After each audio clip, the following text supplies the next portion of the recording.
Hello student, કેમ છો? મજામાં? આજે આપણે કરંટ ઇલેક્ટ્રિસિટીના એક નવા લેક્ચર નંબર 17માં વિસ્ટોન બ્રિજ ખૂબ જ અગત્યનો ટોપિક છે એની ચર્ચા કરશું, એના OMR સોલ્વ કરશું અને ઘણા બધા વિદ્યાર્થીઓના મગજમાં વિસ્ટોન બ્રિજની એક જ વ્યાખ્યા હોય છે તે વ્યાખ્યાને આપણે દૂર કરશું. વિસ્ટોન બ્રિજ એટલે કેવી રચના? તો દોસ્તો, 5 રજિસ્ટરથી બનતી રચના જે છે ને એને વિસ્ટોન બ્રિજ કહેવાય. સમજીએ. એમાં પણ 2 પ્રકારના વિસ્ટોન બ્રિજ બનશે, એક બેલેન્સ્ડ અને એક અનબેલેન્સ. આપણી બુક જે છે ને એમાં થિયોરી છે ને એ બેલેન્સ વિસ્ટોન બ્રિજની છે, પણ દોસ્તો એવું જરૂરી નથી કે બેલેન્સ વિસ્ટોન બ્રિજ હોય. કોઈ વખતે અનબેલેન્સ વિસ્ટોન બ્રિજ પણ હોઈ શકે અને આપણી બુકનો એક દાખલો અનબેલેન્સ વિસ્ટોન બ્રિજનો પણ છે. આવી જે રચના થાય ને એને સિમ્પલમાં વિસ્ટોન બ્રિજ કહેવાય. પણ બેલેન્સ વિસ્ટોન બ્રિજ કોને કહેવાય? તો ધારો કે આ R1 છે, આ 5 ઓહ્મ છે, R2 6 ઓહ્મ છે, R3 1 ઓહ્મ છે અને R4 2 ઓહ્મ છે. તો R5 તમારો 1 ઓહ્મ છે. આ અનબેલેન્સ વિસ્ટોન બ્રિજ છે. એટલે એનો મતલબ એવો નથી કે આની જોડે આપણે બેટરી જોડીએ અને કરંટ ફ્લો કરાવીએ તો આમાંથી કરંટ ફ્લો નહીં થાય, થશે, રાઈટ? આને આપણે અનબેલેન્સ વિસ્ટોન બ્રિજ કહીએ છીએ. પણ બેલેન્સ્ડ વિસ્ટોન બ્રિજ કોને કહેવાય? બેલેન્સ વિસ્ટોન બ્રિજ એટલે જેનું સંતુલન થતું હોય.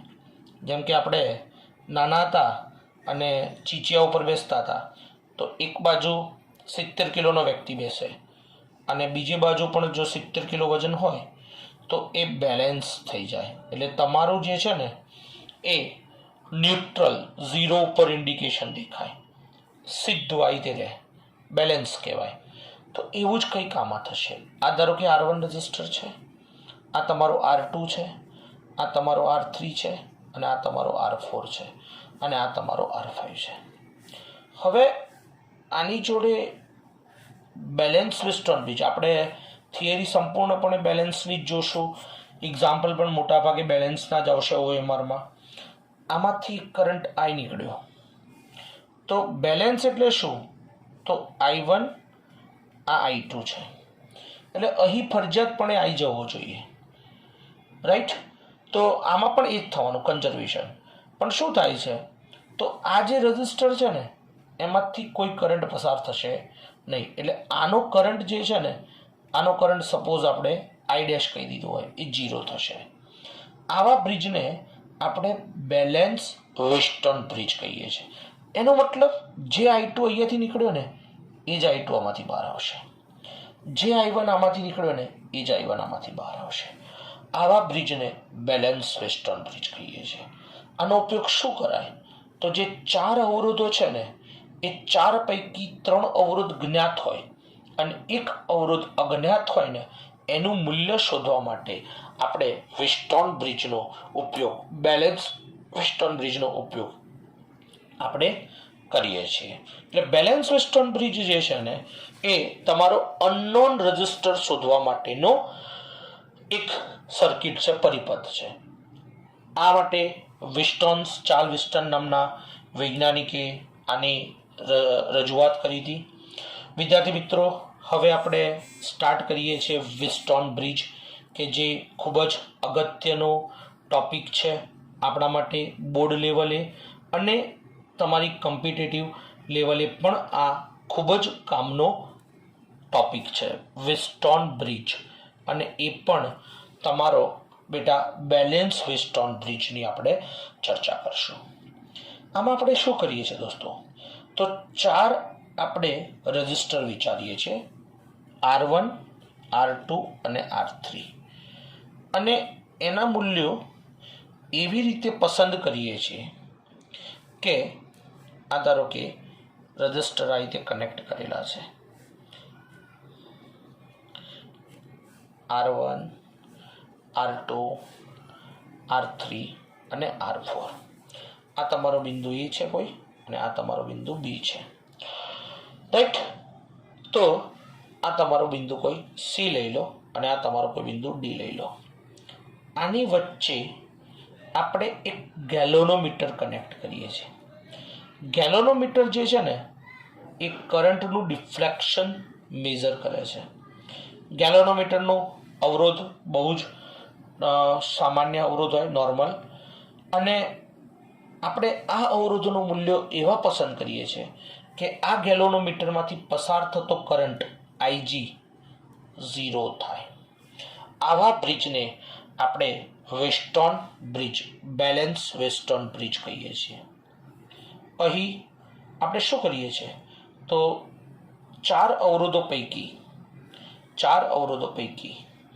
3 અવરોધો જ્ઞાત છે, જ્ઞાત એટલે જાણીતા છે, અને કોઈ એક અવરોધ તમારો અજ્ઞાત છે.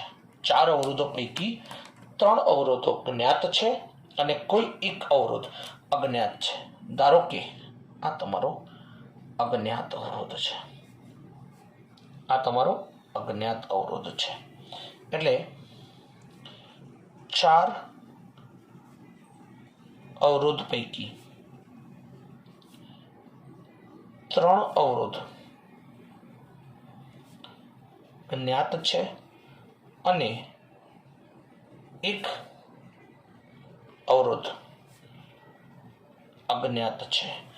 આ અજ્ઞાત અવરોધ શોધવા માટે જ આપણે શું ઉપયોગ કરીએ છીએ? Western bridge, balance western bridge. હવે આપણે સમજીએ વિદ્યાર્થી મિત્રો, અહીં જે આપણે સી અને ડી વચ્ચે જે જોડ્યું છે ને એને આપણે ગેલોનોમીટર કહીએ છીએ, અને આમાંથી નલ ડિફ્લેક્શન્સ એટલે કે 0 કરંટ ફ્લો થતો હોય એવું આપણે સંરચના કરીએ છીએ. એટલે એનો મતલબ શું થાય તો આમાંથી કોઈ એક કરંટ આઈ નીકળ્યો, આ જંક્શન ઉપર આ કરંટ પહોંચી ગયો. જંક્શન ઉપર કરંટ જ્યારે પહોંચે છે ત્યારે અહીં કરંટ ડિવાઈડ થશે. આ ધારો કે તમારો I1 છે દોસ્ત, અને આ તમારો I2 છે.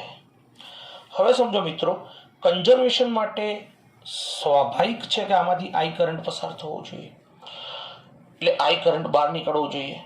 તો આમાંથી 0 કરંટ પસાર થાય છે, એટલે એનો મતલબ કે જે કરંટ I1 આમાં આવશે એ જ આમાંથી જશે. અત્યારે હાલ આપણે એનું નામ આપી દઈએ છીએ I3, ખાલી હાલ પૂરતું, અને R4માં જે છે ને એનું નામ આપી દઈએ છીએ I4. બાકી હવે આપણને ખબર પડી જ ગઈ છે કે I3 એ જ મારો I1 છે અને I4 એ જ મારો I2 છે, કારણ કે IG શું છે? 0 છે. અહીં આપણે કિર્ચોફ લો એપ્લાય કરી શકીએ. એટલે આપણી જોડે 2 લૂપ બને છે, એક આ લૂપ વિચારીએ છીએ અને બીજી આપણે આ લૂપ વિચારીએ છીએ. તો કિર્ચોફના નિયમ પરથી જો આપણે જોઈએ તો અહીં આપણને ક્લિયર ખબર પડી કે I1 બરાબર I3 છે એક, અને બીજું I2 બરાબર I4 છે. તો લૂપ 1 પરથી આપણે લૂપ 1 લઈએ છીએ, A2C, C2D અને D2A બંધગાળો રચાવો જરૂરી છે. A2Cમાં સૌથી પહેલા શું આવે છે તો A2Cમાં સૌથી પહેલા રજિસ્ટર આવે છે. જેને કિર્ચોફનો નિયમ જોવાનો બાકી હોય એ વિદ્યાર્થી મિત્રો ખાસ જોઈ લેજો પ્લેલિસ્ટમાંથી. કરંટ આપણી ડાયરેક્શનમાં છે એટલે આપણે શું લખશું? -I2R2. હવે C2Dમાં IG કરંટ છે, અને IG અને ગેલોનોમીટરનું રેઝિસ્ટન્સ G, પણ એ તો કરંટ 0 છે એટલે એનું પોટેન્શિયલ 0 થઈ જશે. તો D2Aમાં આપણે જઈએ છીએ D2A અને કરંટ આવે છે A2D, એટલે એ શું થશે? +I1R1 = 0. Therefore I1R1 = I2R2. સમીકરણ નંબર 1 સરળતાથી આપણને મળી ગયું. હવે વિદ્યાર્થી મિત્રો આપણે શું કરીએ છીએ તો બીજી લૂપ વિચારીએ છીએ, લૂપ 2. અને લૂપ 2 આપણે કંઈક આવી લઈએ છીએ, C થી B બી થી ડી અને ડી થી સી. સૌથી પહેલાં જઈએ છીએ સી થી બીમાં. કરંટ આપણી ડિરેક્શનમાં છે એટલે -I4R4. તો બી ટુ ડીમાં પછી જઈએ છીએ બી ટુ ડીમાં. કરંટ ઓપોઝિટ ડાયરેક્શનમાં છે તો +I3R3. અને ડી ટુ સીમાં કરંટ શૂન્ય છે, IG એટલે 0. ભલે આપણી ઓપોઝિટ ડાયરેક્શનમાં હોય કે ડાયરેક્શનમાં હોય. આમ તો હકીકતમાં આપણી ડાયરેક્શનમાં છે એટલે આનું પોટેન્શિયલ નેગેટિવ લેવું જોઈએ, પણ 0 કરવા પછી કંઈ ફરક પડવાનો નથી. રાઈટ. સો આ ઇક્વેશનને આપણે આ રીતે લખી શકીએ, I3R3 is equal to I4R4. સમીકરણ નંબર 2. હવે તમારું સમીકરણ નંબર 1 અને 2 પરથી સમીકરણ 1 અને 2 પરથી 1/2 કરો એટલે શું થાય? I1R1 ભાગ્યા I3R3 is equal to I2R2 ભાગ્યા I4R4. Dear my friends, I1 is equal to I3 and I2 is equal to I4. So this will be cancel out. એટલા માટે R1 ભાગ્યા R3 is equal to R2 ભાગ્યા R4 થઈ જશે. એટલે દોસ્તો આ જે ઇક્વેશન મળી એ ઇક્વેશનને આપણે બીજી રીતે લખવી હોય તો આપણે આવું લખી શકશું કે R1 ભાગ્યા R2 બરાબર R3 ભાગ્યા R4. એટલે આનો જે રેશિયો બને છે એ રેશિયો તમારો જો R1 ભાગ્યા R2 બરાબર R3 ભાગ્યા R4 થાય તો બેલેન્સ વેસ્ટર્ન બ્રિજ થાય. એટલે કે એનો મતલબ આમાંથી કરંટ 0 પસાર થાય. એટલે જો તમે આમાંથી R4 અજ્ઞાત હતો તો R4 ને કરતા કરો એટલે R3 ગુણ્યા R2 ભાગ્યા R1 થઈ જશે. એટલે આ કેવી રચના બને? તો વિદ્યાર્થી મિત્રો આ રચના આવી બનશે. આ એક રજિસ્ટર, આ એક બીજો રજિસ્ટર, આ એક રજિસ્ટર, આ એક રજિસ્ટર અને આ એક રજિસ્ટર. ધારો કે આ તમારો 3 ઓહ્મ છે અને આ તમારો 6 ઓહ્મ છે અને આ ધારો કે તમારો 5 ઓહ્મ છે અને આ ધારો કે 10 ઓહ્મ છે. તો આ તમારો R1 ભાગ્યા R2 એ અને બી. તો R1 ભાગ્યા R2 એટલે 6/3 ઇઝ ઇક્વલ ટુ 10/5 એટલે 10/5. તો શું મળે છે? 6/3 2 જ મળે છે, 5/10 10/5 2 જ મળે છે. એનો મતલબ કે આ બેલેન્સ વેસ્ટર્ન બ્રિજ કહેવાય. એટલે પછી આ રજિસ્ટરનું મૂલ્ય ગમે તે હોય આમાંથી કરંટ ફ્લો શૂન્ય જ છે. ક્લિયર? આને બેલેન્સ વેસ્ટર્ન બ્રિજ કહેવાય. પણ દોસ્તો ક્લિયર રાખજો હો, અનબેલેન્સ વેસ્ટર્ન બ્રિજ પણ હોઈ શકે અને એનું એક્ઝામ્પલ આપણો દાખલો જ છે અને હું એને જ્યારે ત્યારે તમને સોલ્વ પણ કરાવીશ. એટલે એક વસ્તુ તમે ક્લિયર કરી લેજો કે અનબેલેન્સ વેસ્ટર્ન બ્રિજ ન હોય એવું મગજમાં ના રાખતા. ઘણા બધાના મગજમાં આ વસ્તુ ઘર કરી જાય છે કે અનબેલેન્સ વેસ્ટર્ન બ્રિજ ન હોય. ક્લિયર? તો આ જે છે એ સિમ્પલ વેસ્ટર્ન બ્રિજની થિયોરી છે. એને અનુરૂપ આપણે એક OMR જોઈએ છે, 1-2 OMR સારા, અને એકાદ OMR તમને હું હોમવર્કમાં પણ આપીશ. દોસ્તો જોજો, અહીં હું એક આકૃતિ દોરું છું અને આ જૂની બુકનો જ થિયોરી એક્ઝામ્પલ છે.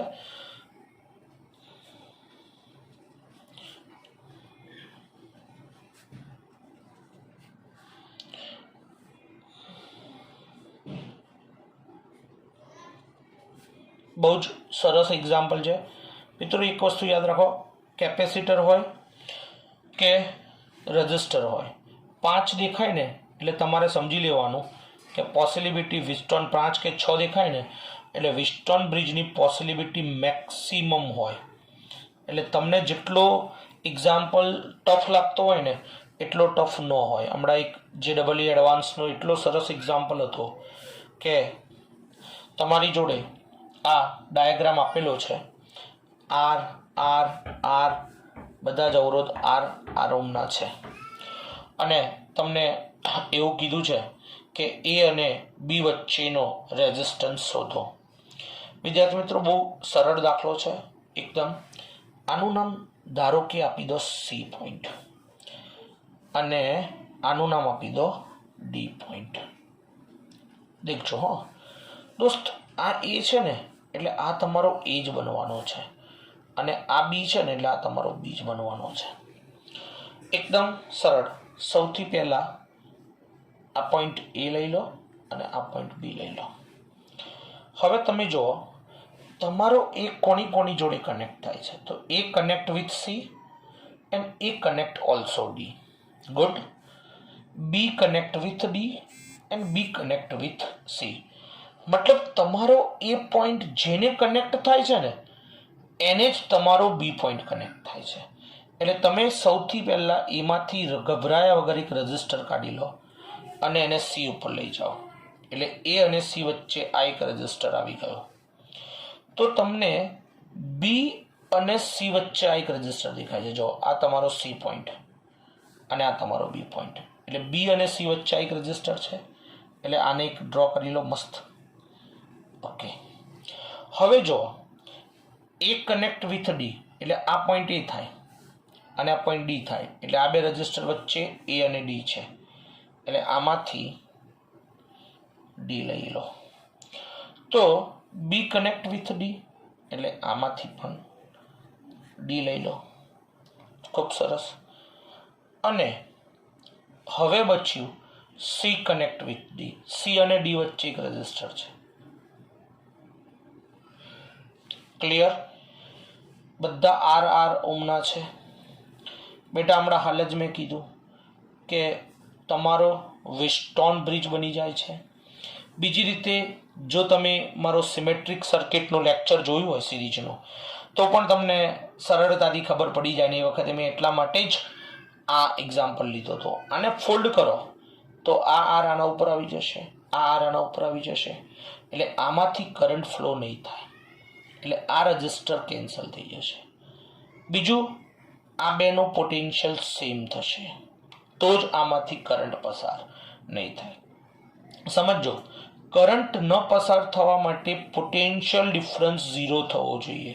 એટલે જેટલું પોટેન્શિયલ આનું હશે ને એટલું જ આનું હશે. એટલે આ રજિસ્ટર નીકળી જશે. એટલે તમારી આકૃતિ કંઈક આ રીતે બની જશે. જે મેં સિમેટ્રી સર્કિટનું લેક્ચર મૂક્યું છે ને દોસ્ત, એ જોઈ લેજો.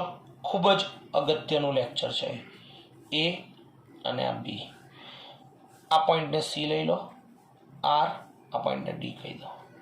હવે તમને દેખાતું દેખાય છે કે આ બે સિરીઝ છે, કારણ કે આ બે વચ્ચેનો પોઈન્ટ એસી છે, આ વચ્ચેનો પોઈન્ટ સીબી છે. તો આ બે વચ્ચે એડી છે, આ વચ્ચે બીડી છે. એટલે એનો મતલબ આ બે સિરીઝ છે. તો એ બેનું સિરીઝ શું થશે? R plus R, 2R. નીચેના બે સિરીઝ થશે, એ પણ શું થશે? 2R.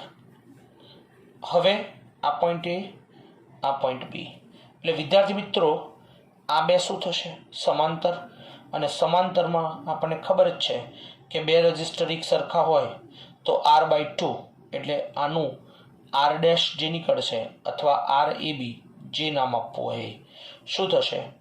તો 2R ગુણ્યા 2R ભાગ્યા 2R પ્લસ 2R. એટલે 4R² / 4R એટલે કેટલો થઈ જશે? R. મતલબ RAB જે છે એ તમને કેટલો મળ્યો? R જેટલો. આને આપણે વિસ્ટોન બ્રિજ કહીએ છીએ. ક્લિયર દોસ્તો? ક્લિયર? ઓકે.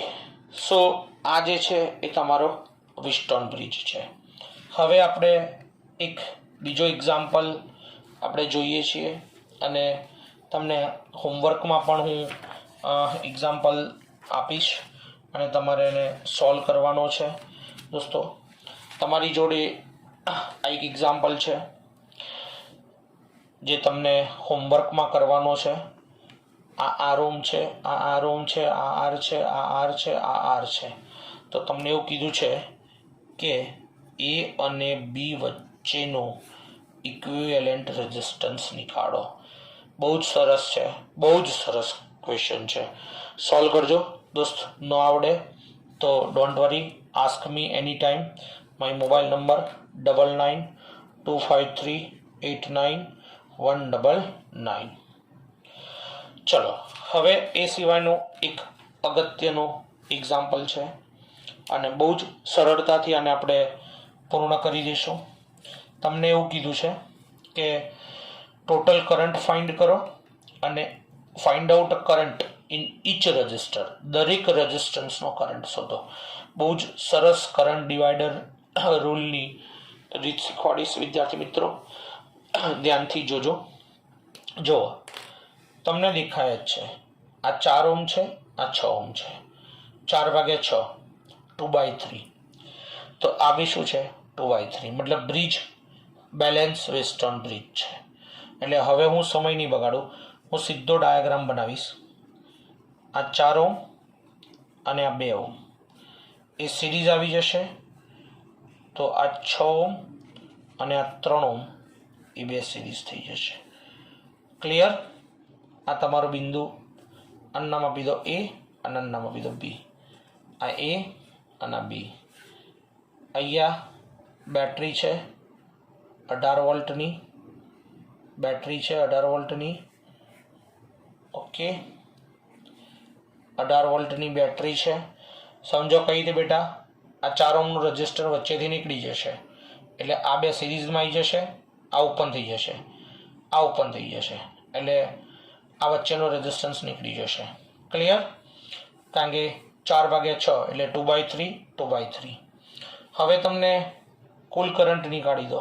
તો સૌથી પહેલાં 4 ને 2 6, નીચે 6 ને 3 9, એટલે તમારો સમતુલ્ય અવરોધ આનો શું નીકળશે? તો આનો સમતુલ્ય અવરોધ 6 ઓમ. તો નીચે કેટલો થશે? 9 ઓમ. અને આ તમારી બેટરી 18 વોલ્ટની બેટરી. હવે આનો સમતુલ્ય અવરોધ નીકાળો. 6 × 9 ભાગ્યા 6 + 9.